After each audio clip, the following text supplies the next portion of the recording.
चलिए, बहुत अच्छा। उनका भी आ गई हैं। अब स्टार्ट करते हैं आज की क्लास। तो हम लोगों ने देखा था अभी इल्तुतमिश को। कल इल्तुतमिश ने एक दिल्ली सल्तनत यानी एक नए राज्य की स्थापना की। और उसमें हम लोगों ने कई चीज़ें कल देखा था, जैसे एकता व्यवस्था क्या है, स्पेशली उस पर फोकस करना होता है, बहुत इम्पोर्टेंट है।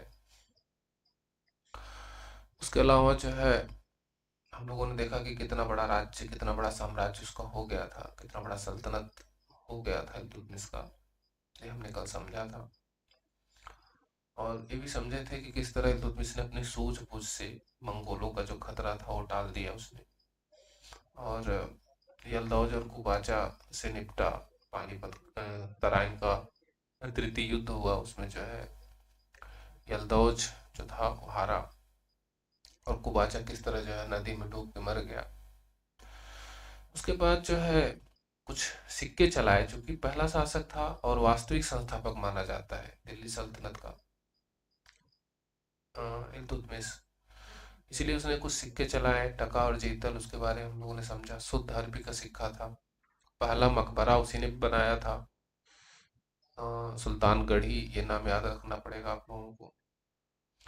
और ये मकबरा जो है उसके पुत्र का था, वो भी आपको जानना पड़ेगा, भी जानते रहिए। ये सारी बातें हो गई हैं।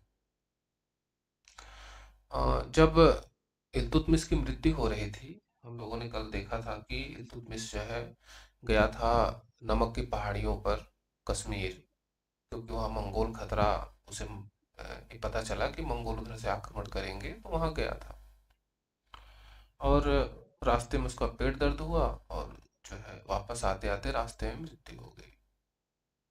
जब मृत्यु हुई तो उसके पहले ही उसने जो है अपनी पुत्री रजिया को जो है वो उत्तराधिकारी नियुक्त कर दिया था, उत्तराधिकारी बना दिया था। जब भी वो बाहर रहता था तो रजिया ही जो है पूरा देखभाल करती थी, दिल्ली में रह के जो प्रशासनिक व्यवस्था थी उसको देखती थी वो। लेकिन इल्तुतमिश ने उसको उत्तराधिकारी बनाया, लेकिन उलेमाओं, जो उलेमा वर्ग था, उलेमा वर्ग मतलब कि जो इस्लाम धर्म में जो धार्मिक गुरु होते हैं एक तरह से, उनको उलेमा कहा जाता है, उनसे विचार विमर्श नहीं किया था उसने। बस यूं ही बना दिया था उत्तराधिकारी। कभी कभी होता है, अब इससे हम कई बार देखेंगे, तो कुछ लोग उलेमा वर्ग की बात मानेंगे और कुछ नहीं मानेंगे। क्योंकि इल्तुतमिश जो है वो फारसी परंपरा को अपनाने वाला व्यक्ति था। उसने उसने जो है फारसी परंपरा को अपनाया था, तो उलेमा से ज़्यादा उसका लेना देना नहीं था। फिर भी जो है उसने उलेमाओं से कोई विचार विमर्श नहीं किया था, बस उसको उत्तराधिकारी नियुक्त कर दिया था। क्यों कर दिया था? उसका जो बड़ा पुत्र था नासिरुद्दीन महमूद, उसकी मृत्यु हो गई थी 1229 में, हम लोगों ने देखा, मंगोलों से लड़ते हुए। और जो योग्य था, सक्षम था, और उससे जो है बहुत दुखी भी हुआ इल्तुतमिश, और शायद कहा भी जाता है उसी के दुख में आगे चल के उसकी मृत्यु भी हुई। पुत्र और भी थे उसके, ऐसा नहीं था, लेकिन छोटे थे। रजिया जो है उन सब में ज्यादा श्रेष्ठ थी, ज्यादा योग्य थी। इसलिए जो है रजिया को सुल्तान बनाया था इल्तुतमिश ने। ये बात क्लियर हुई। अब हुआ क्या बीच में? तो रजिया जो कि महिला थी ना, तो उलेमा वर्ग को जो रूढ़िवादी तत्व थे उनके लिए बड़ी समस्या थी। उसको सुल्तान मान लेना ये बड़ी समस्या की बात थी। तो एक षड्यंत्र रचा गया उसकी मृत्यु के बाद। वो षड्यंत्र रचा गया शाह तुर्कान द्वारा। शाह तुर्कान यहाँ पे लिखा है, रुकनुद्दीन फिरोज शाह उसका छोटा लड़का है, रजिया से छोटा है।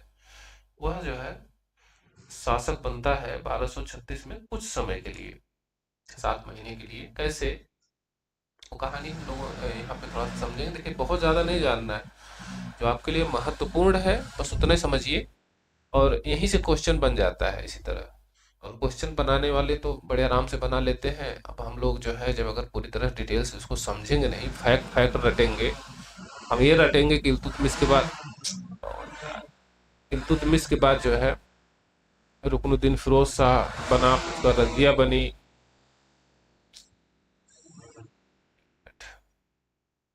हम लोग रटते हैं कि ऐबक के बाद इल्तुतमिश बना, उसके बाद रुकनुद्दीन फिरोज शाह बना, उसके बाद रजिया बनी, इस तरह से।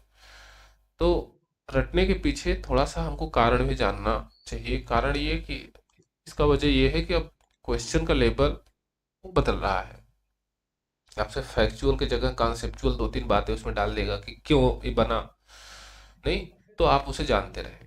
ठीक है, तो चलिए देखते हैं रुकनुद्दीन फिरोज शाह ये शासक बना, सुल्तान बना कैसे। तो इल्तुतमिश और शाह तुर्कान का पुत्र था, शाह तुर्कान का पुत्र था रुकनुद्दीन फिरोज शाह। ठीक है, पहली बात तो इसकी मम्मी का नाम शाह तुर्कान है। शाह तुर्कान एक तुर्क दासी थी, वो पहले जो है दासी के रूप में थी सल्तनत में। उसने सरदारों को अपनी तरफ मिला लिया और षड्यंत्र करके रुकनुद्दीन फिरोज शाह को शासक बना दिया। जबकि इल्तुतमिश ने रजिया को उत्तराधिकारी चुना था। हमने पहले ही बता दिया कि रजिया को इल्तुतमिश ने उत्तराधिकारी चुना था, लेकिन ये जो महिला थी शाह तुर्कान, ठीक, ये जो है बहुत कुचक्री षड्यंत्रकारी महिला थी। हालांकि ये बहुत दान वान करती थी, ऐसा नहीं है। इसका एक पहलू ये भी है कि बहुत इसने दान किया, ठीक। और इसने जो है अमीरों को अपनी तरफ मिलाया और फिरोज शाह को जो है सुल्तान बना दिया।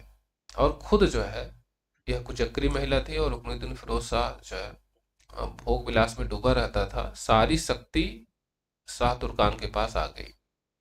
खुद ही जो है ये अपनी जो सुल्तान की पावर होती है, कोई डिसीजन लेना, ठीक, वो सारा काम ये करने लगी शाह तुर्कान।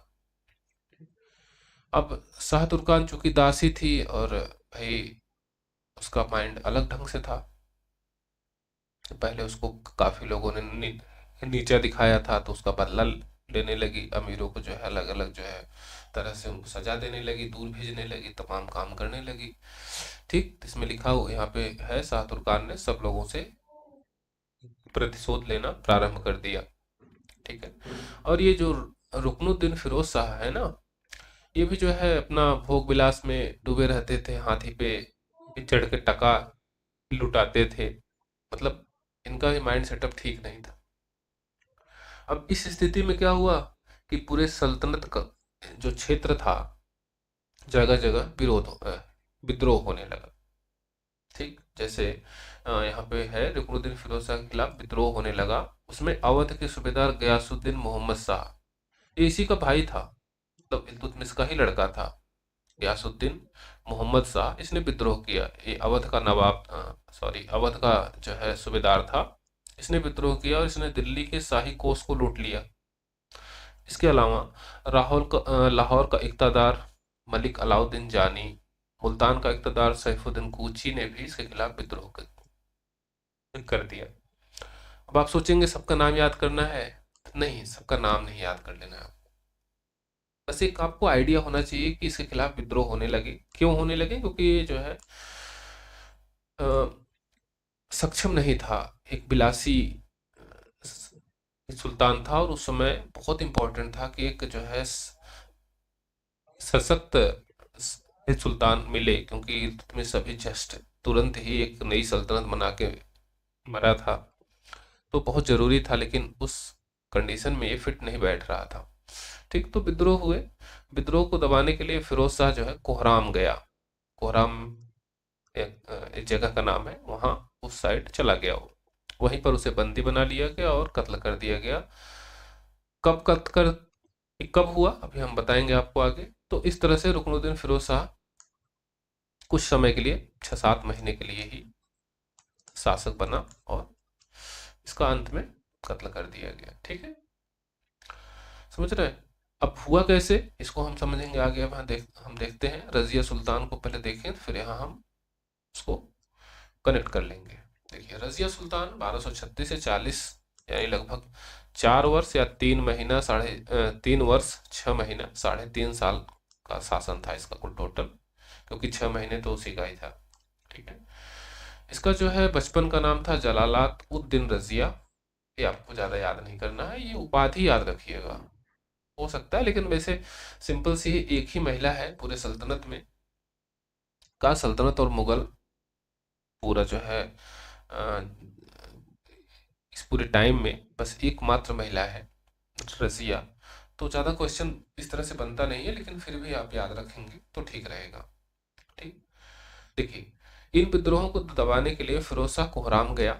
इस अवसर का लाभ उठाते हुए लाल वस्त्र पहनकर रजिया ने जामा मस्जिद में प्रवेश किया और दिल्ली के लोगों को बताते हुए कि उसकी हत्या करने की साजिश की जा रही है। रजिया ने मस्जिद में जब गई तो वहां पर नमाज हो रहा था, शुक्रवार का दिन था, जुमा का दिन था।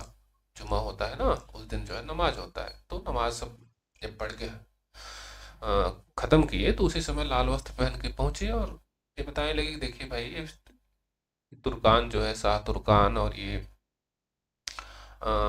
सुल्तान जो है हमको मारने का प्रयास कर रहे हैं। ठीक, और ये लाल वस्त्र इसलिए पहन के गई थी क्योंकि लाल वस्त्र जो पहनता था मतलब कि उसको न्याय की जरूरत होती थी। वही लाल वस्त्र पहनता था जिसको न्याय चाहिए था, जिसके साथ अन्याय हो जाए तो लाल वस्त्र पहन के जाता था। तो लाल वस्त्र सब ये समझ लेते थे कि नहीं, इसको कुछ प्रॉब्लम है, इसकी समस्या का सलूशन किया जाए। ठीक, तो लाल वस्त्र का ये कारण है। उसके समर्थन और अनुरोध उसे समर्थन और अनुरोध किया, उसके पक्ष में जन विद्रोह जैसी स्थिति उत्पन्न हो गई। रजिया के पक्ष में जनता, दिल्ली की जनता ने एक ऐसी स्थिति उत्पन्न कर दी जिससे विद्रोह हो जाए, मतलब सभी अमीर जो आम लोग थे सब लोग, क्योंकि उसने सारी बातें बताई कि देखिए इल्तुतमिश मेरे जो पिता हैं वो हमको जो है उत्तराधिकारी बना के वो मर गए, उनकी मृत्यु हो गई, और ये जो है शाह तुर्कान, इसने जो है रुकनुद्दीन को बना दिया जो है सुल्तान, ये ठीक नहीं है। ठीक है, तो इस तरह जनता ने सहयोग किया, दिल्ली की जनता ने। ठीक है, उसके समर्थन से जो है रजिया सुल्तान बनी। समझ रहे, जनता ही नहीं, अमीर जो वहां के थे दिल्ली के सब लोग। ठीक, वह राजगद्दी हासिल करने में सफल हो गई, किंतु वजीर निजामुल मुल्क जुनैदी, इनका नाम याद रखिएगा, ये जो है ये इनको स्वीकार नहीं था। रजिया रजिया को ये स्वीकार नहीं करते थे, और इन्होंने विद्रोह कर दिया और लोगों को लेके विद्रोह कर दिया। चूंकि रजिया पहले से ही शासन चलाती थी, सक्षम थी, समझ उसके अंदर थी, उसने सभी लोगों को इकट्ठा किया और इन विद्रोहों का, इनका भाई साहब का, निजामुद्दीन मुल्क का, जुनैदी साहब का जो है विद्रोह दबा दिया। ये रजिया ने विद्रोह का दमन किया, जुनैदी सिरमौर की पहाड़ियों की तरफ भाग गया और शाह तुर्कान को जेल में डाल दिया गया और फिरोज को पकड़कर उसका कत्ल कर दिया गया 1236 में ही, यानी 6-7 महीने बाद। समझ रहे हैं, फिरोज वापस आया तो उसको पकड़ लिया गया, तुर्कान जो है ये जेल में चली गई। शाह तुर्कान पहली महिला है जो जो है शासन में प्रत्यक्ष रूप से हस्तक्षेप की थी। से कभी क्वेश्चन पूछा जा सकता है, उस महिला का नाम बता दीजिए। अक्सर खूब पूछते हैं महिलाओं को एग्जाम में, तो इसका नाम बहुत इंपॉर्टेंट है, शाह तुर्कान का, इसे आप याद रखिएगा। रजिया का तो याद ही रखना है, शाह तुर्कान एक इम्पोर्टेंट है क्योंकि पहला सल्तनत पीरियड में पहली महिला है जिसने जो है खुली बगावत की, सत्ता अपने हाथ में ले ली, मतलब पावर, शक्ति किसी के पास गई तो शाह तुर्कान के पास सबसे पहले, उसके बाद रजिया तो सुल्तान बनती है, तो वो तो हम जानते ही हैं। ठीक है, ये इंपॉर्टेंट हो सकती है। ठीक, अब इस तरह रजिया जो है सल्तनत या सुल्तान बन गई, गद्दी पर बैठे, और थोड़े बहुत छोटे मोटे विद्रोह को भी उसने दबा दिया। सब कुछ जो है स्थिर हो गया, ठीक हो गया, सब चल रहा था। ठीक, आगे और भी देखते हैं मिन्हाज का स्टेटमेंट। मिन्हाज के अनुसार लखनऊती से देवल तक, लखनऊती मतलब समझ रहे होंगे, बंगाल, बंगाल की राजधानी हम कल ही बताए थे लखनऊती है।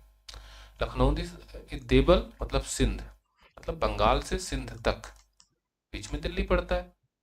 सारे मालिक, अमीर उसकी सत्ता को स्वीकार कर लिए, सब लोग। ठीक है, और सब कुछ ठीक हो गया, स्थिर हो गया, कोई दिक्कत नहीं थी। फिर फरिश्ता लिखता है कि वह शुद्ध उच्चारण में कुरान पढ़ती थी। ठीक है, ये काम तो जो है एबक भी करते थे, लेकिन एबक बहुत सुरीले स्वर में करते थे ना। लोगों को भी हम परसों ही बताए थे, कल परसों, कि एबक जो है बहुत सुरीले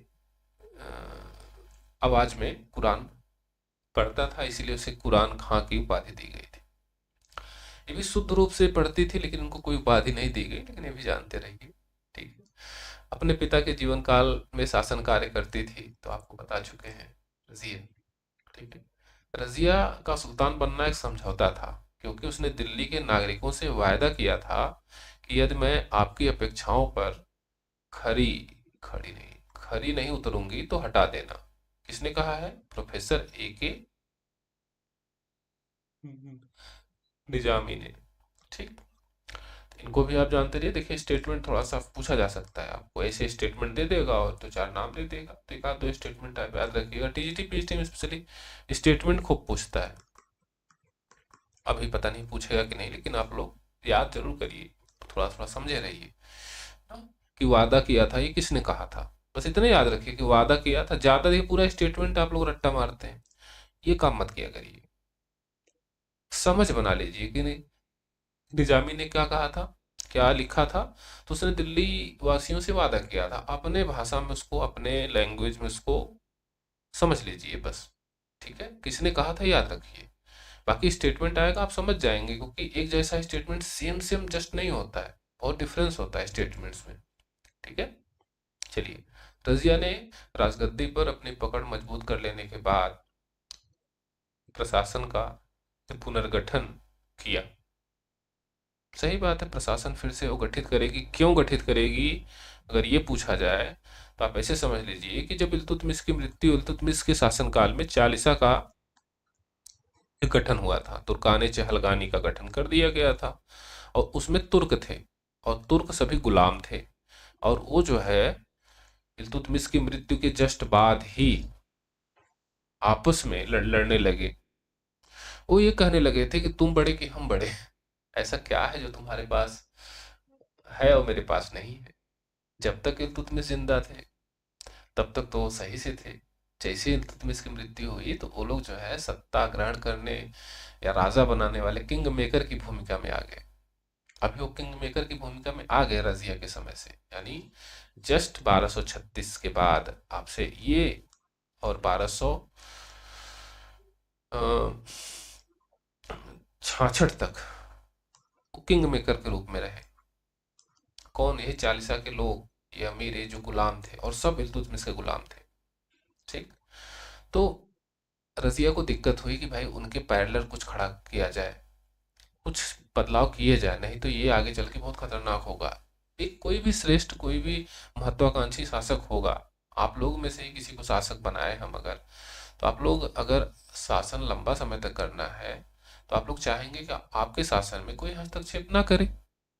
और अगर हस्तक्षेप कर रहा है, आपसे कोई पावरफुल है, तो उसे किसी न किसी तरह जो है हमें कमजोर करना पड़ेगा, नहीं तो हम शासन नहीं कर पाएंगे। सिंपल सी बात है, वो हर जगह लागू होता है, यहाँ भी लागू होता है। आज भी मोदी जी की सरकार है, अगर मोदी जी के पैरेलल में चार लोग खड़े हो जाएंगे तो मोदी जी का जो है चलेगा? नहीं चलेगा। उनको अपना चलाना है तो सबको खत्म करना पड़ेगा, पैरेलल खड़ा करना पड़ेगा। ठीक। तो रजिया के सामने वही समस्या थी, उसने प्रशासन के लोगों को चेंज करना शुरू कर दिया। ठीक है। मिन्हाज के अनुसार राज्य में शांति स्थापित हो गई। ठीक है। एवं सरकार की सत्ता दूर दूर तक फैल गई। सरकार मतलब रजिया, ठीक है, की सत्ता फैल गई। ऑफिशियली रजिया योग्य थी, इसमें कोई दिक्कत नहीं थी। प्रशासन के साथ सीधा संपर्क रखने के लिए रजिया महिला पोशाक त्याग कर पुरुषों द्वारा धारण किए जाने वाले कबा और कुला, कबा एक तरह का चोंगा होता था जो पहनते थे पुरुष उस समय, और कुला मतलब एक तरह की टोपी होती थी, को अपनाया। ठीक है। कबा कुला ही पूछा गया है, आप जानते रहिए, यहाँ पे हमने लिखा नहीं है। एक तरह का जो है पहनने वाला वस्त्र होता है कबा। ठीक। और एक तरह का जो है टोपी होती है, पगड़ी होती है कुला। ठीक है। पगड़ी लिख सकते हैं इसको, और ये कुर्ता लिख सकते हैं, या कुर्ते जैसा। ओके। इस तरह का पहन के जो है वो दरबार में आना शुरू कर दी। भाई दरबार में कोई महिला, वो भी इस्लाम रिलीजन में, आज भी देखते हैं सब कि महिला जो है वो बुर्का पहने रहती हैं ना। तो उस समय बड़ी ये अलग बात हो गई, जो रूढ़िवादी लोग थे उनके लिए समस्या हो गई। ठीक, चलिए अभी और समस्याएं देखेंगे इसके अलावा। और बेपर्दा हाथी पर सवार करना आरंभ किया, मतलब खुद को हाथी पर सवार होकर घूमने लगी। इस प्रकार लोग उसे प्रत्यक्ष रूप से देख सकते थे। अब एक समस्या तो थी भाई, सुल्तान थी तो सुल्तान को ये सारे काम तो करने ही होंगे। अब पर्दे में रह के काम तो होना नहीं था, तो उसने ठीक ही किया, लेकिन लोगों को समस्या होगी। एक समस्या और आप लोग देखे होंगे किताब में, रजिया ने मलिक याकूत नामक एक हबसी, तुर्क नहीं था ये, ईरानी था, हबसी को अमीर ए आखूर का पद दे दिया। अमीर ए आखूर आप लोग जानते रहिए, अश्वशाला का अध्यक्ष, अश्वशाला का अध्यक्ष। ठीक है, अब सोचेंगे, सोचने वाली बात है ना, अश्वशाला का अध्यक्ष इतना इंपॉर्टेंट पद जो है कैसे हो सकता है? एक घोड़ों का तो अध्यक्ष था। ठीक, लेकिन था उस समय। क्यों था? क्योंकि सारी मिलिट्री घोड़ों पर ही डिपेंड थी। ठीक, और ये पद जिसके जिसको मिलता था वो सुल्तान के बहुत करीबी होता था और बहुत पावरफुल, मतलब कि सेना को आगे चल के देखेंगे तो अमीर याकूर वही व्यक्ति होता था जो सेना को वेतन को देता था, सैनिकों को मतलब सारी सुविधाएं सब कुछ अमीर याकूर से ही मिलता था। तो बहुत ही इंपॉर्टेंट महत्वपूर्ण एक पद था। ठीक, और यह पद वाला व्यक्ति सीधे सुल्तान के संपर्क में रहता था। और यह पद किसको मिल गया? मलिक याकूत को। इससे जो गुलाम तुर्क थे उनको दिक्कत होगी नहीं? एकदम होगी। ठीक है, जिसके कारण तुर्क अमीर नाराज थे।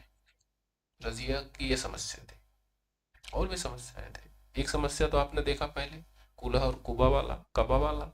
एक समस्या ये देख लिए, आगे चलते हैं, देखते हैं। इसके कारण रूढ़िवादी जो तबके थे विद्रोह उसमें प्रारंभ हो गया। विद्रोहियों ने पहला विद्रोह लाहौर के इक़्तादार कबीर खान जो विद्रोही थे उसमें सबसे पहला विद्रोह आपसे पूछा जा सकता है। ठीक है, तो वो आप जो है यहाँ पे समझ लीजिए, लाहौर में हुआ था, उसका इक़्तादार था कबीर खान, इसने विद्रोह किया था। नाम भी बड़ा अजीब है इसलिए जल्दी से गेस नहीं होगा, तो इसलिए इसको याद रखिएगा, एग्जामिनर बड़े आराम से पूछ सकता है। और कबीर खां दे देगा तो लोग सोचेंगे कबीर खां तो कैसे हो सकता है, नहीं, कबीर को तो हम ऐसे सुने हैं।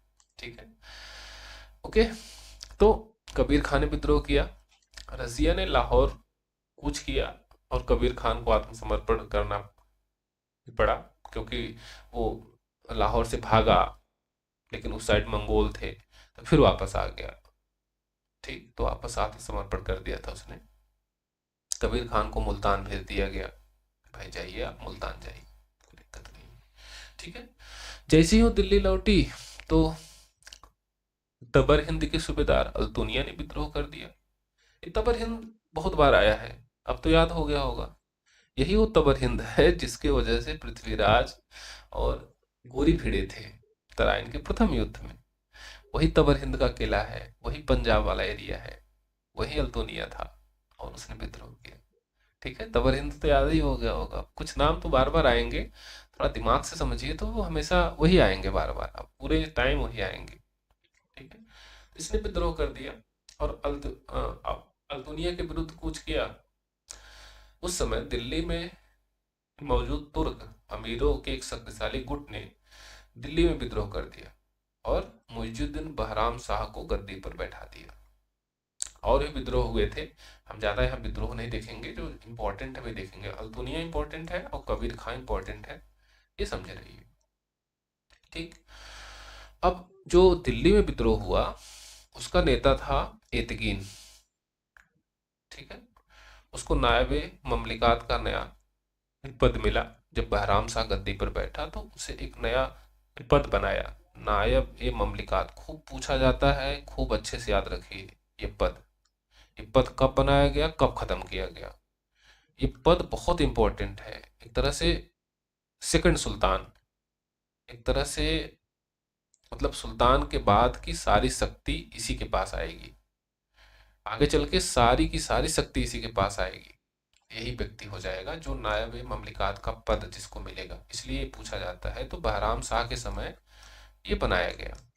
ठीक, क्यों बनाया गया? वो अमीर मिल के, जो अमीर थे, जो गुलाम थे, जो तुर्क थे, जो चालीसा के लोग थे, उन सब ने मिल के बनाया कि भाई ऐसा करो, एक ऐसे व्यक्ति को गद्दी पर बैठाओ जो कि हमारी बात माने और सारी शक्ति हमारे पास रहे, हम जो कहें वो करें, बस बात खत्म।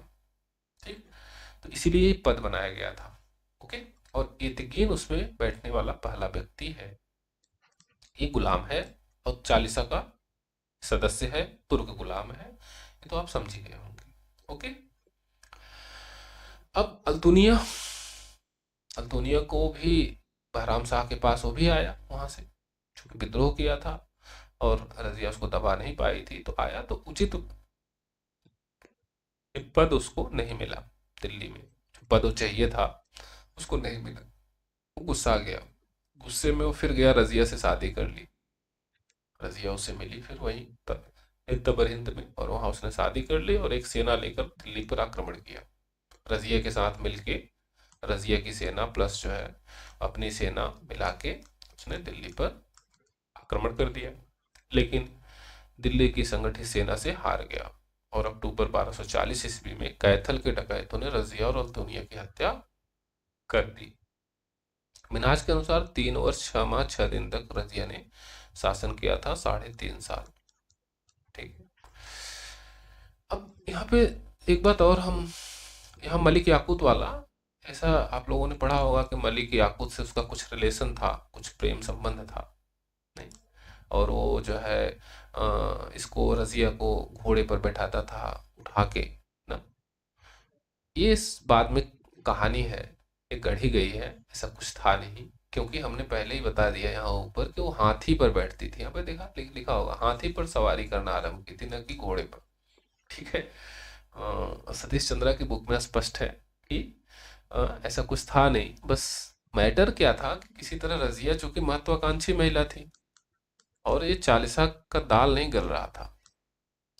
ठीक है, चालीसा जो है शक्ति अपने हाथ में नहीं ले पाया, मतलब वो लेना चाहते थे, इस वजह से उसको हटाना जरूरी था। ठीक, और वो जो है ये बात अच्छे समझती थी, तो उसने पैरेलल अपनी व्यवस्था भी स्टार्ट कर दी थी। तो ये जो है राजनीति में चलता रहता है। बाकी बाद में जो है कहानी गढ़ी गई, तो आप उसे जानते रहिए, थोड़ा सा इंटरेस्टिंग है। चलिए आगे देखते हैं, कुछ स्टेटमेंट्स है रजिया पे, थोड़ा सा इसको देख लेते हैं ना। इब्न बतूता महोदय बहुत बाद के ये इतिहासकार हैं, रजिया के बहुत 200-300 साल बाद आए हैं। ठीक है, कहाँ से आए हैं, कैसे आए हैं, इनको हम समझेंगे बाद में। इन्होंने कहा, इन्होंने लिखा है कि अबसीनियन के प्रति उसका चाव अपराधात्मक था। वही जो भी आपको बता रहे हैं कि ये बाद के इतिहासकारों ने ये लिखा है कि रजिया से, अल्तुनिया से कुछ न कुछ रिलेशन था। सॉरी, अल्तुनिया से नहीं, क्या नाम है इसका, अरे याकूत से, सॉरी, अल्तुनिया से नहीं, याकूत से अपराधात्मक चाव, ऐसा इब्न बतूता महोदय बाद में लिखते हैं। ये बाद के इतिहासकार है। फरिश्ता के अनुसार रजिया जब घोड़े पर सवार होती थी, तब याकूत उसे बाहों में उठाकर घोड़े पर बैठाता था। फरिश्ता महोदय को भी ये बात समझनी चाहिए कि घोड़े पर कम, वो हाथी पर ज्यादा बैठती थी। ठीक है, तो ये भी जानते रहिए। इसामी सलाह देता है कि रजिया को सिंहासन पर बैठने के बजाय चरखा संभालना चाहिए था।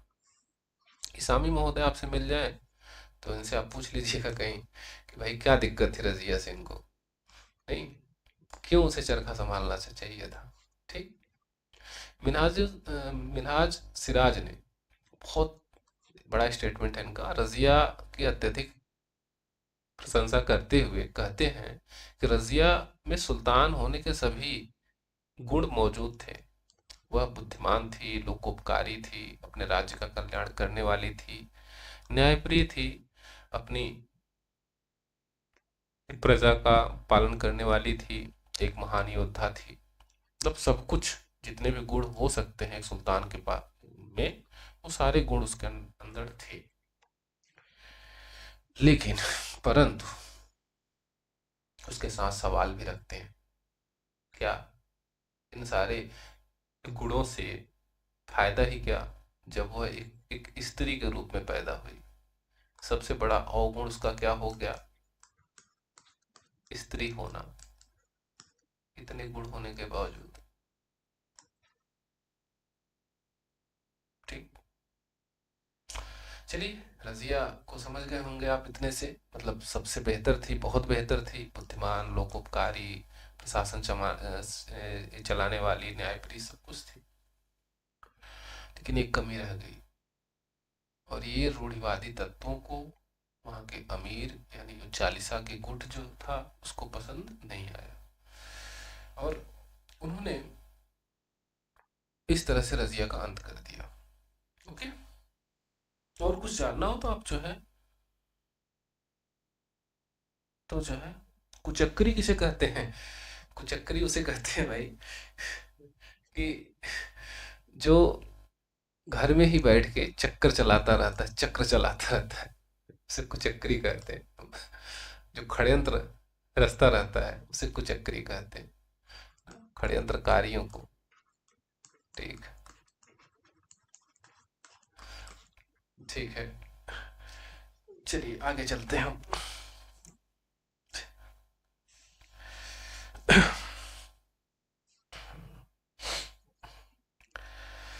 आगे चलते हैं, देखते हैं। इतनी बात तो आप समझ गए। हम लोगों ने फिर से, हम वहां से आपको रिवाइज करा रहे हैं। देखिए लाइव क्लास है तो अ, आप लोग जुड़े हुए हैं तो हम फिर से बताएं। देखिए रुकनुद्दीन फिरोज शाह कुछ 6 महीने के लिए जबरदस्ती का शासक था। ये जबरदस्ती इसको बनाया गया था। इसको बस एक क्रम में याद रखिएगा, लेकिन शाह तुर्कान को मत भूलिएगा। ठीक है, ये कुचक्री महिला है और ये आपके एग्जाम में आ सकती है। ठीक है, ऐसे याद रखिए। ये कुचक्री महिला भी थी सल्तनत काल में। वो पहली महिला कौन थी? तो उसका नाम था शाह तुर्कान। ठीक है, ऐसे भी याद कर लीजिए।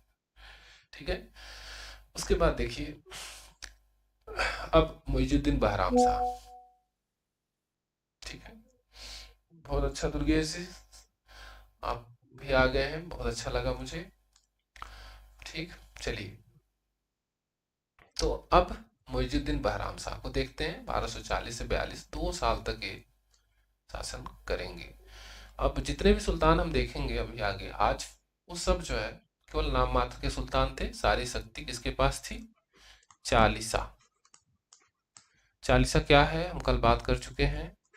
बस सिंपल सी बात है कि 40 गुलाम हैं इल्तुतमिश के, और उनको जो है वो लोग जो है मिलके अपना एक गुट बना लिए हैं, और वो तुर्क थे, और वो अपने वो सत्ता खुद के स्थापित करना चाहते थे। खुद ही जो है सुल्तान बनना चाहते थे। लेकिन चूंकि उसमें से कोई सुल्तान इसलिए नहीं मतलब बन पाया क्योंकि वो ये भी चाहते थे, चूंकि आपस में लड़ते रहते थे। एक बात दिमाग में ये बात आती होगी कि काहे नहीं खुद सुल्तान बन गए, चालीसा का कोई भी एक मेंबर, एक अमीर बन जाता। लेकिन ऐसा नहीं था। क्यों? क्योंकि उनके दिमाग में ये था कि किसी न किसी तरह इल्तुतमिश के किसी वंशज को ही सुल्तान बनाया जाए। ठीक, उसमें से जो रजिया थी इल्तुतमिश की बेटी थी, और ये मुइजुद्दीन बहराम शाह ये इल्तुतमिश के तीसरे पुत्र हैं। देखिए यहाँ पे लिखा हुआ है तीसरा पुत्र। कई पुत्र थे। नासिरुद्दीन महमूद तो वो मंगोलों से लड़ते हुए मारे गए थे, सबसे योग्य पुत्र थे, हम बता चुके हैं। उसके बाद रजिया थी, उसके बाद जो है ये मुइजुद्दीन बहराम शाह थे। इनको गद्दी पर बैठाया गया। वह तुर्क अमीरों और मालिकों को पूर्ण रूप से राज्य शक्ति का उपयोग करने देगा, इस शर्त पर उसको गद्दी पर बैठाया गया। अब यहाँ से सब कंडीशंस लगेगी।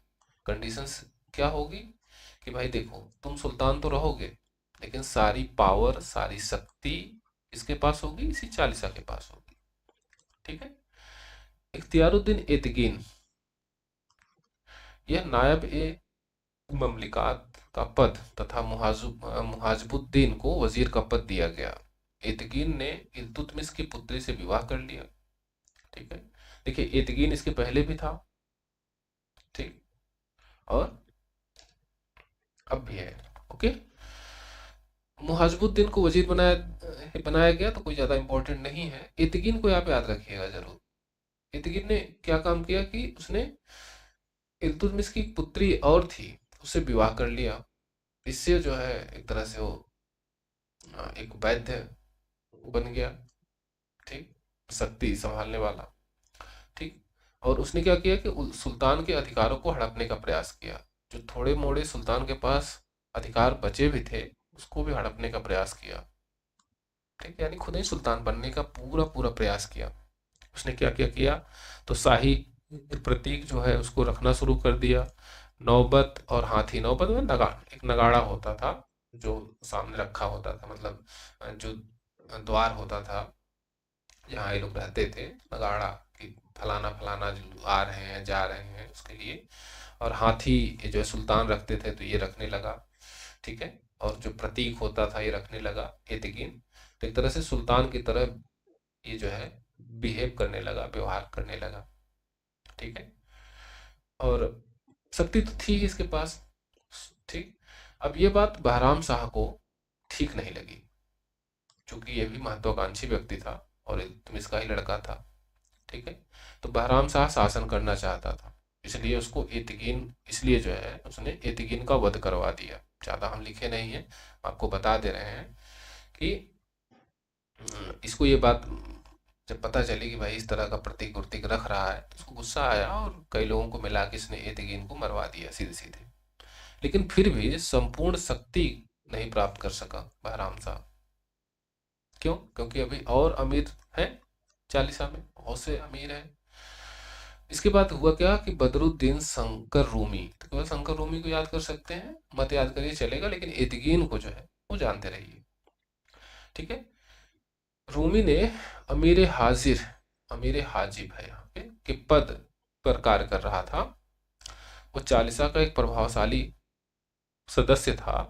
उसने सारे अधिकार हड़प लिए जो नायब के हाथों में थे। यानी जो एतकीन के जो के पास जो पावर थी, जो शक्ति थी, वो सारी शक्ति अब किसके पास आ गई? बदरुद्दीन शंकर रूमी के पास। बहराम शाह को कुछ नहीं मिला एक तरह से, ठीक है। शंकर रूमी बहराम शाह को गद्दी से उतारने का षड्यंत्र रचने लगा, क्योंकि बहराम शाह शासन करना चाहता था, हमने पहले ही बता दिया आपको। और ये शंकर रूमी समझ रहा था कि अगर हमें शक्ति चाहिए, हमें सारी पावर चाहिए, तो हमें बहराम शाह को हटाना पड़ेगा, सिंपल सी बात है, ठीक है। तो षड्यंत्र रचने लगा, ठीक। बहराम शाह को पता चली, उसने शंकर रूमी को मंगोल ताहिर बहादुर के विरुद्ध लाहौर पर आक्रमण करने के लिए भेज दिया।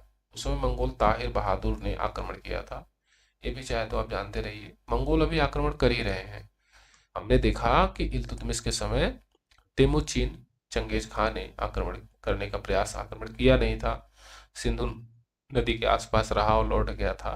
लेकिन लौट नहीं गया था, बाकी पूरा मंगोल उस समय इल्तुतमिश के समय ही जो अब्बासिद खलीफा थे, अंतिम खलीफा अल-मुस्तसिन को मंगोलों ने ही, तेमुचिन ने ही मार डाला था।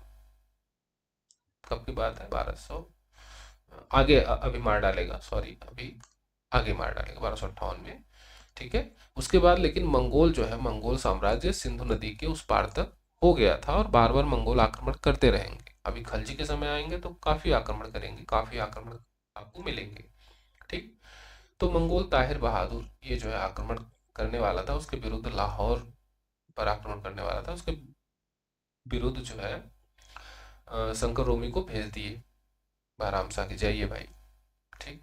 लेकिन रास्ते में से वो लौट आया। जो सेना लेके गया था, जो सेनापति लेके गया था शंकर रोमी, उसको सबको उसने भड़का दिया कि भाई देखो, हम लोगों को जो है ये भेज दिया है मरने के लिए, ठीक है। अब बहराम शाह सही शासक नहीं है, चलो वापस चलते हैं और बहराम शाह की हत्या कर देते हैं। तो सब लोग आए और बहराम शाह की हत्या कर दी गई, ठीक है। तो शंकर रूमी ने, ये भी जो है क्या है, चालीसा का एक सदस्य है, और इसने जो है आके अंत में बहराम शाह की हत्या, ओके। तो इस तरह जो है बहराम शाह भी 2 साल के बाद खत्म हो गए। तो गिनते रहिएगा, 3 लोग जो है इल्तुतमिश के वंशज हैं वो मार दिए गए, ओके। केवल कब से? 36 से 42 के बीच में कितने साल हुए? तो 6 साल हुए, 6 साल में। अभी आगे देखते हैं। और उसके बाद बनाया गया अलाउद्दीन मसूद शाह को शासक, सुल्तान। ठीक, 1242 से 46 के बीच में। उसको भी शर्त वही थी कि गद्दी पर बैठेगा, वो अपनी सत्ता का प्रयोग नहीं करेगा, बल्कि पूर्व की भांति जैसे इसके पहले के शासक थे बहराम शाह, उसी तरह जो है वो भी सुल्तान बनेगा। और नायब, सारा पद, नायब का पद जो था वो कुतुबुद्दीन हसन को दे दिया गया। ठीक है। और वजीर वही था, उसको हटा के नजमुद्दीन अबू बकर को बना दिया गया। तो यहाँ पे ज्यादा आपको ध्यान नहीं देना है, बस पद जब बना था बहराम शाह के समय उसको याद रखना है। ठीक है। अमीर हाजिब का पद बलबन को मिला। अब यहाँ ये आपको बहुत इंपॉर्टेंट है कि पूछा जा सकता है कि बलबन बलबन का उत्थान कब से स्टार्ट हुआ। बलबन का उत्थान यानी बलबन कब से जो है शक्ति में, पावर में आना शुरू हुआ, तो अलाउद्दीन मसूद शाह के समय से। ठीक है, समझ रहे हैं। तो बलबन को क्या मिला? अमीर हाजिब का पद मिला।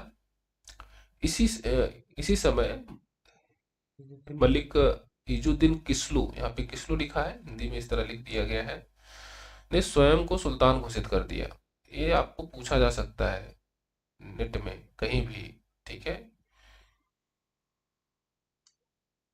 इसने स्वयं को सुल्तान घोषित कर दिया और महलों पर अधिकार कर लिया, लेकिन तुर्क अमीर सत्ता में परिवर्तन नहीं चाहते थे। जो तुर्क थे, जो चालीसा थे, जो चालीसा के लोग थे, वो सत्ता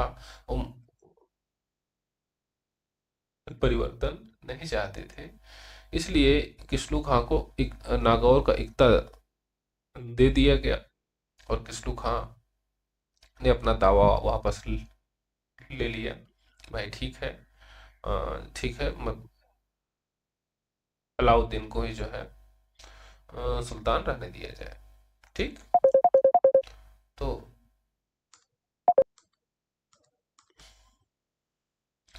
ठीक, अब आगे देखते हैं, बलबन के बारे में थोड़ा देख लेते हैं।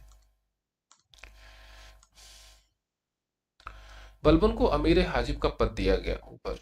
ठीक, ये पद इंपॉर्टेंट है, पूछा जा सकता है बलबन को सबसे पहला जो पद मिला था कौन मिला था, तो इसको भी थोड़ा सा समझे रहिए, अमीर ए हाजिब।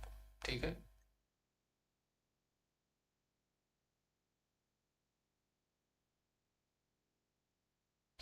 अच्छा ठीक है, आप लोग मैसेज कर रहे हैं इसामी, नहीं इसामी देखिए उस समय की जो मानसिकता थी, हम्म, ठीक, जो इसामी की मानसिकता थी वो रूढ़वादी थी। ठीक है, तो उस पर हम चर्चा बाद में कर लेंगे। हम्म, देखते हैं यहाँ पर आगे। हाँ, बलबन को अमीर हाजिब का पद दिया गया और इसी समय उसने अपने आप को स्थापित करना प्रारंभ कर दिया। ठीक है, तो बलबन ने अपने आप को स्थापित करना कब प्रारंभ किया, किसके समय, ये आपसे क्वेश्चन पूछा जाता है और जेन्युइन क्वेश्चन बन सकता है। ठीक है, अमीरों में बलबन थोड़ा नीचे क्रम में आता था। जो अमीर थे, जो चालीसा के लोग थे, उसमें उसमें तो ये भी था, लेकिन उसका जो क्रम था ना नीचे आता था, मतलब उतना ज्यादा शक्तिशाली या पावरफुल नहीं था। ठीक, समझ रहे हैं। लेकिन धीरे धीरे उसने लगभग संपूर्ण शक्ति हथिया ली। अमीरों का ध्यान पारस्परिक झगड़ों से हटाकर राजपूत और मंगोलों के विरुद्ध आक्रमणों की ओर कर दिया। ठीक, इसने क्या किया बलबन ने कि जो अमीर आपस में लड़ रहे थे उनका जो है ध्यान वो हटाया, कहाँ कि राजपूतों की तरफ, मतलब राजपूत आक्रमण करेंगे, मंगोल आक्रमण करेंगे, ये बात उसने फैला दी और सब लोग इकट्ठा हो जाओ और इनके खिलाफ जो है हमें लड़ना है, इस तरह से माइंडसेट उनका चेंज किया इसने पहले। ठीक, और इस नीति में वो सफल हो गया बलबन। आगे चल के इसने इसी का फायदा उठाया, जब सब लोग आपस में लड़ना छोड़ दिए, शांति हुई, तो सब लोग क्या करने लगे, मंगोलों से लड़ने की तैयारी करने लगे, राजपूतों से लड़ने की तैयारी करने लगे, इस तरह से सोचने लगे, तो आपस में लड़ना बंद कर दिया। ठीक है, बलबन ने इल्तुतमिश के पौत्र नासिरुद्दीन महमूद की मां से मिलकर मसूद शाह की सत्ता मसूद शाह को सत्ता से हटाकर जेल में डाल दिया। देखिए, इल्तुतमिश का एक पौत्र था नासिरुद्दीन महमूद, एक पुत्र था नासिरुद्दीन महमूद, उसी का लड़का था ये नासिरुद्दीन महमूद, सेम नाम है। कंफ्यूजन हो जाती है, कई जगह इतिहासकारों ने लिखा है कि उसका पुत्र ही था इल्तुतमिश का, ठीक, लेकिन नहीं था वो। इल्तुतमिश का जो पुत्र था नासिरुद्दीन महमूद, जो मर गया था 1229 में मंगोलों से लड़ते हुए, जिसका मकबरा है सुल्तानगढ़ी में, ठीक है, उसी का ये पुत्र था इल्तुतमिश। मरने के शोक में उसी के पुत्र का नाम या उपाधि दे दी थी नासिरुद्दीन महमूद की, ठीक है। उसी की मां से मिलकर बलबन ने जो है मसूद शाह को जेल में डाल दिया, उससे मतलब मिल के खड़े अंतर रच के इसको जेल में डाल दिया और वहीं उसकी मृत्यु हो गई। अब बनेगा नया सुल्तान नासिरुद्दीन महमूद, ठीक, दिल्ली का सुल्तान।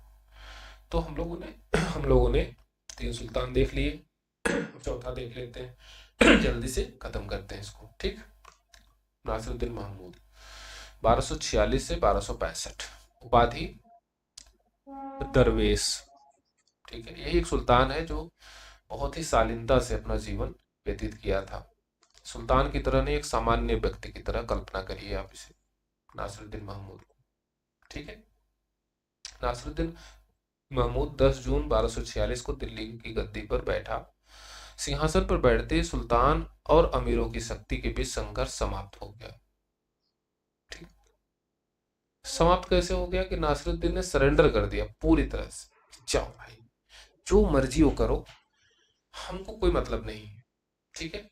तो आपस में अमीर भी जो है, अमीरों का माइंडसेट बलबन को चेंज कर दिया था कि भाई मंगोलों की तरफ देखो, मंगोल आक्रमण कर देंगे तब क्या होगा, राजपूत आक्रमण कर देंगे तब क्या होगा। तो बलबन की वजह से और नासिरुद्दीन की सरेंडर करने की वजह से ही आपस में संघर्ष कम हुआ, बहुत कम हो गया, ठीक। इसमें तुर्क अमीरों की विजय हुई, तुर्क अमीर विजयी हो गए भाई, सरेंडर कर दिया नासिरुद्दीन महमूद। अभी हम आपको बताएंगे आगे कैसे क्या हुआ था। समझौते की शर्तों का वफादारी के साथ पालन किया। जो शर्त था कि भाई तुमको सुल्तान बनाया जाएगा लेकिन तुम किसी भी शक्ति का प्रयोग नहीं करोगे, इसी शर्त पर इसको बनाया गया था और इसने बड़ी वफादारी के साथ इसका पालन किया, ठीक। और स्वतः समक्ष शक्ति चालीसा के नेता बलबन को सौंप दी, सारी पावर किसके पास आ गई, बलबन के पास, ओके। आगे देखते हैं। नासिरुद्दीन महमूद शमसी वंश का अंतिम सुल्तान था, पे ध्यान देना है, शमसी वंश, ठीक है। एक वंश था कुतुबी वंश, कुतुबी वंश, ठीक है। कुतुबुद्दीन ऐबक एकमात्र व्यक्ति उसमें, कुतुबुद्दीन ऐबक, ठीक है। दूसरा है शमसी वंश, ठीक है। शमसी वंश में कौन कौन होंगे, इल्तुतमिश से लेके नासिरुद्दीन तक कई लोग होंगे, आप मुझे गिन के बताइएगा कमेंट बॉक्स में, ठीक है। या आप याद कर लीजिए शमसी वंश में कितने लोग हैं। इसके बाद जो वंश आएगा बलबनी वंश आएगा।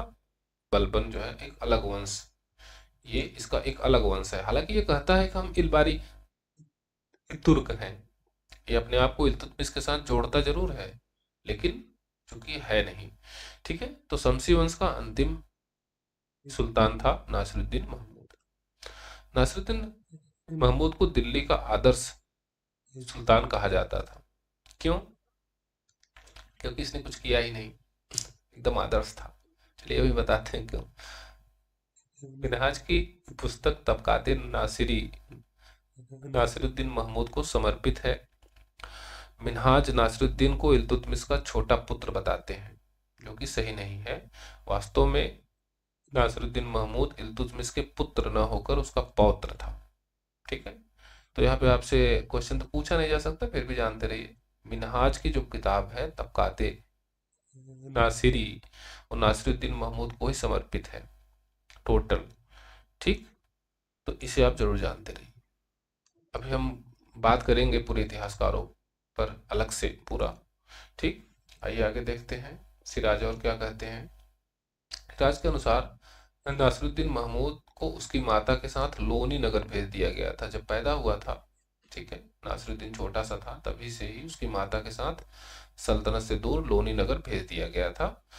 वहीं नासिरुद्दीन महमूद का पालन पोषण हुआ। नासिरुद्दीन को गुप्त रूप से दिल्ली बुलाया गया और उसे दिल्ली का सुल्तान बना दिया गया मात्र 17 वर्ष की एज में।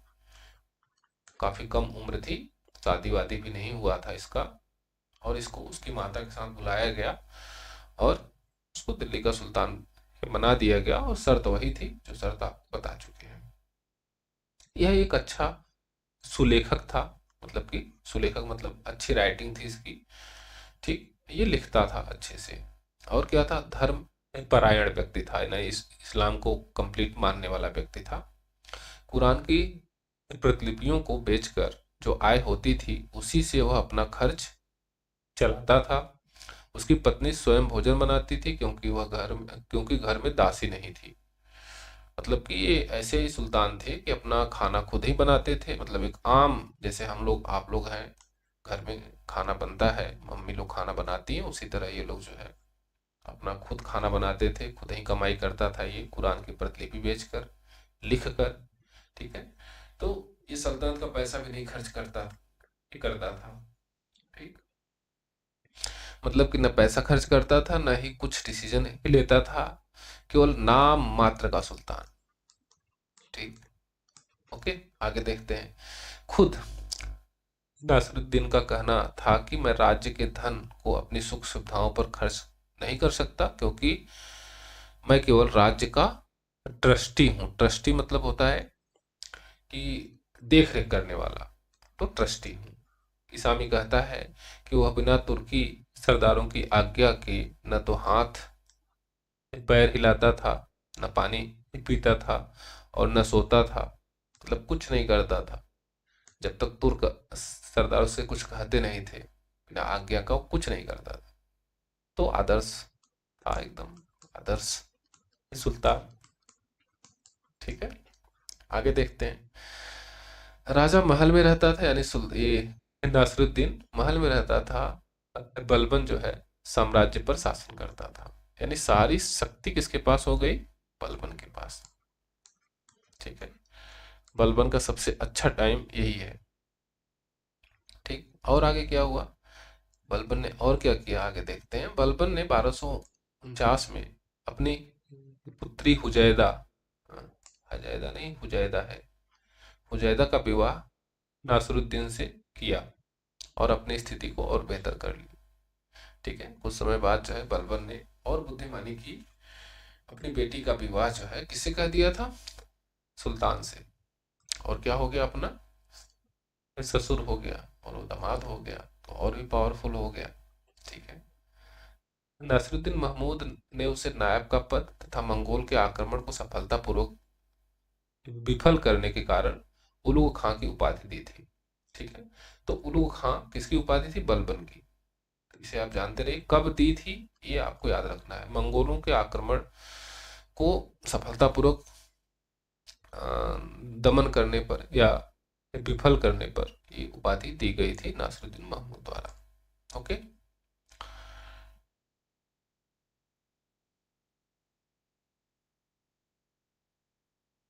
चलिए आगे देखते हैं। बलबन की स्थिति बेहतर होने के कारण उसके विरुद्ध एक दल खड़ा हो गया।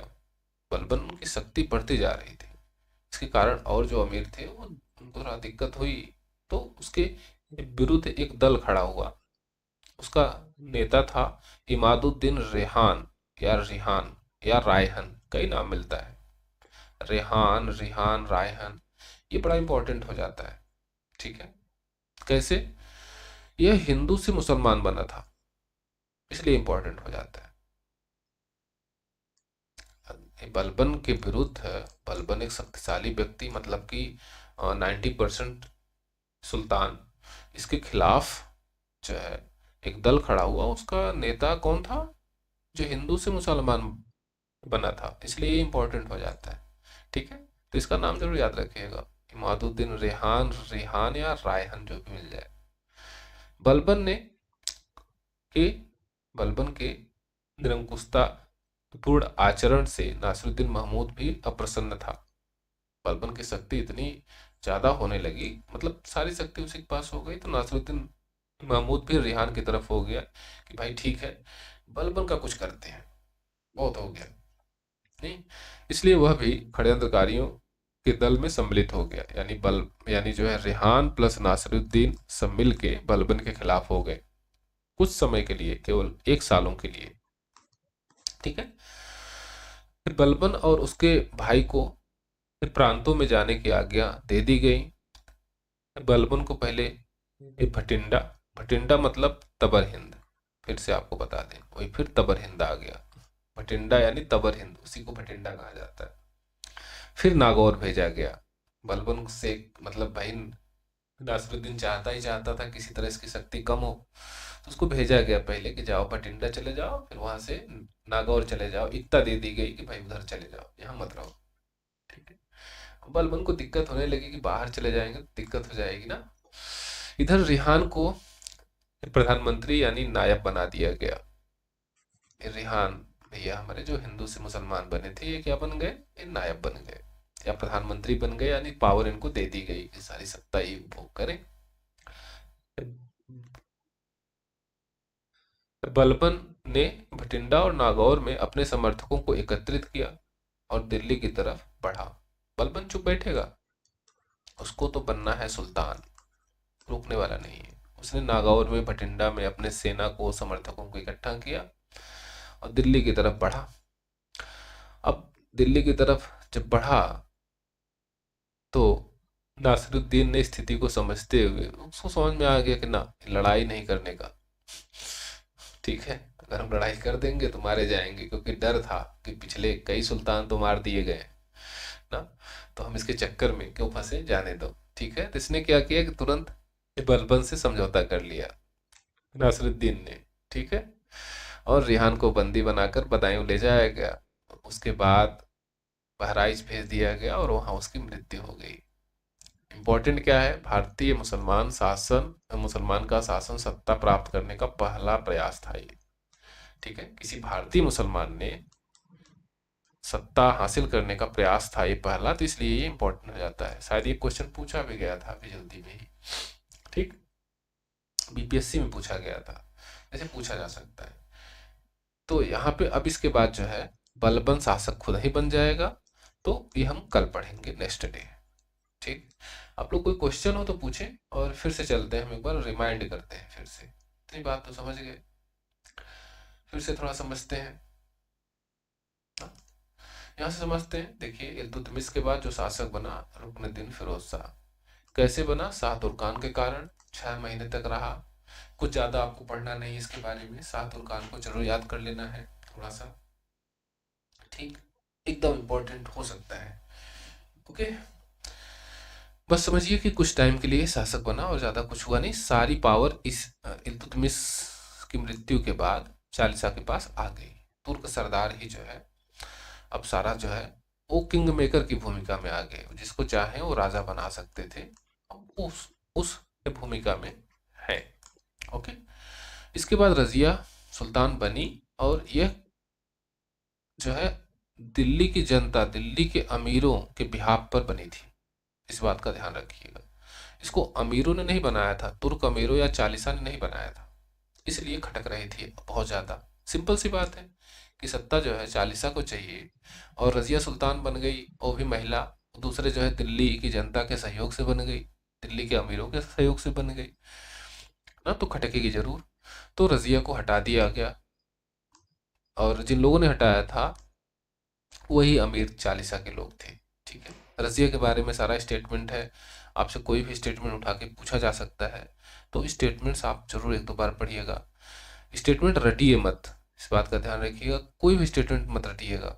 जैसे इसामी को आपने बस इस तरह का दिमाग में रख लीजिए, मिनहाज ने क्या किया कि प्रशंसा खूब करी। ठीक है, तो वो सब चीजें बस किसने प्रशंसा करी, किसने क्या कहा, थोड़ा सा अपनी भाषा में उसे कन्वर्ट करके समझ लीजिए भर।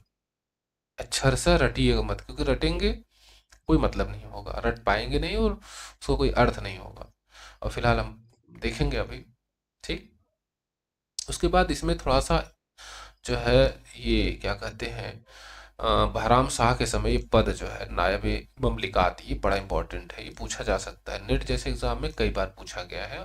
ठीक है, ये बनाया इसीलिए गया था कि सारी शक्ति इसी के पास आ जाए, सुल्तान का 90% काम यही खुद कर ले, एक तरह से 10% या नाम मात्र का सुल्तान रहे। ओके, ये पद आपको जरूर याद रखना है, और बाकी सारी चीजें तो आप समझ ही रहे हैं। हाँ, एक रजिया के खिलाफ किसने पहला विद्रोह किया, ये इंपॉर्टेंट हो सकता है, इसको आप जो है जरूर पढ़ लेंगे। इसके अलावा स्टेटमेंट, सिराज का स्टेटमेंट ऐसे याद कर सकते हैं। सिराज ने क्या किया कि रजिया की प्रशंसा करी। इब्न बतूता ने क्या किया, इब्न बतूता ने उसके जो है याकूत के साथ जो रिलेशनशिप था उसको उसने बताने का प्रयास किया। ठीक है, ऐसे आप उसको सिंपली ढंग में याद कर सकते हैं ना। जैसे और भी स्टेटमेंट हम आपको बताएं, तो कैसे आप समझ सकते हैं कि स्टेटमेंट और दिख नहीं रहा है। चलिए, स्टेटमेंट दिखेगा तो हम आपको बता देंगे, कितने आराम से उसको आप याद कर सकते हैं। और उसके बाद जो है रजिया के बाद अलाउद्दीन मसूद शाह, बहराम शाह, ये हो गया। इसके बाद जो है अलाउद्दीन मसूद शाह। ठीक, इनके समय बलबन का उत्थान स्टार्ट हुआ। बलबन को जो पहला पोस्ट मिला था मीर हाजिब, क्योंकि बलबन बड़ा इंपॉर्टेंट है। देखिए, इल्तुतमिश इंपॉर्टेंट है, रजिया इंपॉर्टेंट है, उसके बाद बलबन बहुत इंपॉर्टेंट है मध्यकालीन इतिहास में। तो बलबन को बहुत अच्छे से हम पढ़ेंगे, यहाँ से आप इसको समझते रहिए। उसका हर एक कालक्रम आपको समझना पड़ेगा, कहीं से भी उठा के क्वेश्चन पूछा जा सकता है। ठीक, इसके बाद नासिरुद्दीन महमूद, इससे भी क्वेश्चन आता है। दरवेश किसे कहा जाता है, या कौन सा जो है शासक था जो केवल केवल चालीसा की बात सुनता था, चालीसा की बात मानता था, या फिर कौन था जो मतलब अपने से कुछ नहीं करता था, या इस किसकी थी जिसकी एकमात्र बीबी थी। ऐसे पूछ सकता है कि दिल्ली सल्तनत का वो शासक बता दीजिए जिसको एकमात्र पत्नी थी जिसकी, तो वो नासिरुद्दीन महमूद ही था। ठीक है, और एकमात्र पत्नी पत्नी थी इसकी हुजैदा, और हुजैदा, और हमको समझ में नहीं आ रहा है था आ रहा है अभी तक कि हुजैदा ने आखिर शादी क्यों करी इससे, जबकि वो बलबन की लड़की थी और बलबन इतना पावरफुल व्यक्ति था। अरे बेचारी खाना बना रही होगी, नहीं ऐसे कैसे, बड़ा गड़बड़ है। ठीक, चलिए इस गड़बड़ को हम ठीक कर लेंगे बाद में। ठीक है, मिनहाज की पुस्तक है तबकाते नासिरी, ये आपको याद रखना है कि किस शासक को समर्पित है। नासिरी लिखा हुआ है तो आप यहाँ से वो गेस कर सकते हैं नासिरुद्दीन महमूद, लेकिन फिर भी आप इसे याद रखिएगा, ये पूछा जाएगा। ओके, तो बस ये दो चार पांच क्वेश्चन इसे बहुत इंपॉर्टेंट है, बाकी थोड़ी सी कहानी आपको याद होनी चाहिए, थोड़ी सी कहानी आपको पता होनी चाहिए। ओके, हाँ, ये उपाधि उपाधि भी याद रखिएगा, रेहान को भी याद रखिएगा, रेहान रायहान को जरूर याद रखिएगा। ओके, चलिए ठीक है, ये राजनीतिक पोर्शन पढ़ रहे हैं हम, फिर से आपको बता दें, अभी प्रशासन, अभी स्थापत्य, सिक्के सब हम अलग से बताएंगे, इसीलिए इस जल्दी जल्दी खत्म करना चाह रहे हैं। 10 दिन के अंदर में आई थिंक पूरा राजनीति, पूरा सल्तनत खत्म हो जाना चाहिए। ठीक, ठीक है, चलिए धन्यवाद, पढ़ते रहिए, क्वेश्चन हो तो मुझे पूछते रहिए, और आप लोगों का एक ग्रुप बना दिया जाएगा, और कल से आप लोग ग्रुप में मिलेंगे। ठीक है, हाँ, पागल नहीं रही होगी, कुछ न कुछ तो उसे मिला होगा। मोनिका जी सही कह रही हैं आप, पागल तो नहीं रही होगी, लेकिन खाना बना रही थी, ये तो बात सही है, इसमें कोई दो राय नहीं है। ठीक, अब इसका पापा जो है हुजैदा का, बलबन, वो सुल्तान बनेगा, सोचिए कैसे रही होगी, पता नहीं। चलिए, अच्छा, उससे शादी करके खुश रही होगी, हाँ रही होगी आई थिंक। नाम याद रखिएगा, हुजैदा बड़ा अच्छा नाम लगता है। ठीक है, और ये नाम भी बड़ा अच्छा लगता है, रेहान ना, ये नाम अच्छा लगता है, नहीं रेहान, रायहान, रेहान, ये भी अच्छा नाम है। ठीक, ये नाम भी थोड़ा याद रखिएगा, बलबन उलबन तो याद रखते हैं हम लोग, इसको नहीं याद रखते। ठीक, चलिए, अच्छा, ओके, गुड नाइट।